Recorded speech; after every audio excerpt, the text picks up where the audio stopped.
Hai kawan pajak, selamat datang di video Direktorat Jenderal Pajak. Dalam video ini, kita akan membahas bagaimana cara melakukan pengembalian pendahuluan pada SPT masa PPN berstatus lebih bayar di Cortex. SPT berstatus lebih bayar terjadi ketika jumlah pajak masukan yang dapat dikreditkan lebih besar daripada pajak keluaran dalam suatu masa pajak tertentu. Sistem akan memproses pengembalian pendahuluan jika penyampaian SPT memenuhi kegiatan tertentu sesuai pasal 9 ayat 4B Undang-Undang PPN. Perlu kami informasikan bahwa Cortex kini menawarkan fleksibilitas dengan dukungan dwibahasa, bahasa Indonesia, dan bahasa Inggris. Tutorial kali ini akan memandu Anda menggunakan antarmuka berbahasa Inggris. Perlu kami tekankan bahwa informasi yang kami sampaikan dapat mengalami perubahan seiring dengan perkembangan ketentuan perpajakan terbaru dan proses pengembangan berkelanjutan sistem Cortex. Jadi, sudah siap pelajari cara baru lapor SPT PPN di Cortex? Mari kita mulai bahas langkahnya bersama-sama. Langkah pertama adalah masuk ke portal wajib pajak. Silakan buka browser Anda dan akses laman resmi portal wajib pajak. Pada halaman login, masukkan kredensial wajib pajak orang pribadi Anda. Kemudian, klik tombol login untuk masuk ke dalam akun portal wajib pajak. Setelah berhasil masuk, perhatikan bagian atas halaman. Anda akan melihat menu drop-down untuk memilih role access. Klik pada menu tersebut. Jika Anda berperan sebagai wakil atau kuasa, silakan pilih nama dan NPWP wajib pajak badan atau PKP yang akan Anda laporkan pajaknya. Langkah kedua adalah akses menu SPT. Selanjutnya, cari dan klik menu Tax Return di menu utama, kemudian pilih submenu Tax Return. Menu ini akan membawa Anda ke halaman pelaporan SPT. Pada halaman yang muncul, Anda akan melihat beberapa tab. Pilih tab Tax Return Not Submitted. Di sini, Anda akan melihat daftar SPT yang belum dilaporkan, termasuk SPT masa PPN. Perlu diketahui bahwa sistem akan membuat SPT masa PPN secara otomatis setiap tanggal 1 di bulan berikutnya. Anda tidak dapat melaporkan SPT masa PPN jika belum menyampaikan SPT pada masa pajak sebelumnya. Cari baris yang menunjukkan SPT untuk periode yang ingin Anda laporkan. Pada baris SPT PPN yang ingin Anda laporkan, klik tombol View di kolom sebelah kiri. Ini akan membuka halaman detail SPT yang akan Anda isi dan laporkan. Langkah ketiga adalah pengisian formulir SPT. Sebelum mulai mengisi, mari kita pahami terlebih dahulu struktur formulir SPT masa PPN.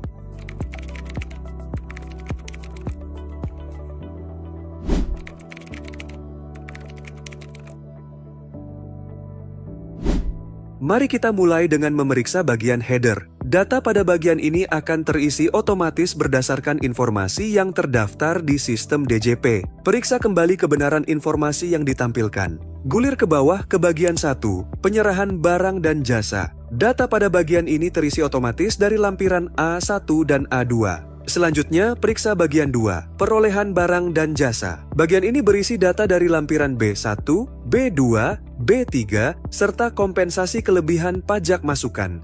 Selanjutnya perhatikan bagian 3, penghitungan PPN kurang lebih bayar. Bagian ini merupakan hasil perhitungan dari bagian-bagian sebelumnya. Untuk SPT masa PPN berstatus lebih bayar, secara default lebih bayar akan dikompensasikan ke masa pajak berikutnya kecuali terdapat kegiatan tertentu dan memenuhi untuk dikembalikan melalui pengembalian pendahuluan atau pemeriksaan. Silakan pilih opsi Be Returned with Fast Refund atau dikembalikan melalui pengembalian pendahuluan untuk melakukan proses pengembalian atas lebih bayar dari SPT PPN. Setelah memilih opsi pengembalian pendahuluan, Anda perlu menentukan rekening bank yang akan digunakan untuk proses pengembalian. Ikuti langkah-langkah berikut. Klik tombol Select Bank Account. Sistem akan menampilkan daftar rekening bank yang terdaftar pada profil wajib pajak Anda. Pilih rekening yang akan digunakan untuk proses pengembalian dengan mengklik Select pada baris rekening yang sesuai. Selanjutnya, data pada bagian 4-8 akan terisi otomatis jika terdapat data yang relevan berdasarkan data pembayaran, faktur pajak, dan lampiran. Jika terdapat PPN atas kegiatan membangun sendiri, Anda dapat mengisi nilai dasar pengenaan pajak pada kolom di bagian 4. Pada bagian 9, kelengkapan SPT. Unggah dokumen tambahan jika relevan dengan kegiatan usaha Anda. Misalnya, jika Anda PKP yang melakukan penyerahan kendaraan bermotor, maka unggah daftar rincian penyerahan penyerahan kendaraan bermotor. Jika Anda mengisi kolom hasil penghitungan kembali pajak masukan yang telah dikreditkan pada bagian 2, silakan unggah hasil penghitungan kembali pajak masukan yang telah dikreditkan. Terakhir, isi bagian 10,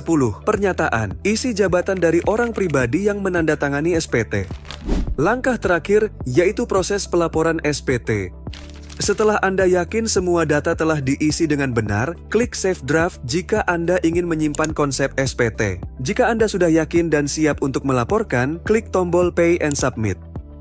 Sistem akan menampilkan opsi untuk memilih metode penandatanganan. Pilih sertifikat elektronik dari penyelenggara sertifikat elektronik atau gunakan kode otorisasi DJP. Masukkan signer ID dan signer password Anda, klik Save dan Confirm Sign. Setelah melakukan penandatanganan dokumen secara elektronik, status SPT Anda akan berubah menjadi Submitted. Anda akan menerima bukti penerimaan elektronik sebagai tanda bahwa SPT Anda telah diterima oleh sistem. Klik simbol unduh yang tersedia untuk mengunduh BPE, induk SPT dalam format PDF, maupun lampiran SPT dalam format CSV, Excel, atau PDF melalui menu view yang tersedia. Selamat! Dengan ini kita telah menyelesaikan panduan pelaporan SPT masa PPN melalui aplikasi Cortex. Jika Anda memerlukan asistensi lebih lanjut, kunjungi portal resmi www.pajak.go.id. Hubungi Kring Pajak 1500-200 untuk konsultasi langsung, dan subscribe YouTube channel Ditjen Pajak RI untuk mendapatkan update regulasi dan tips perpajakan lainnya. Pajak kuat, APBN sehat.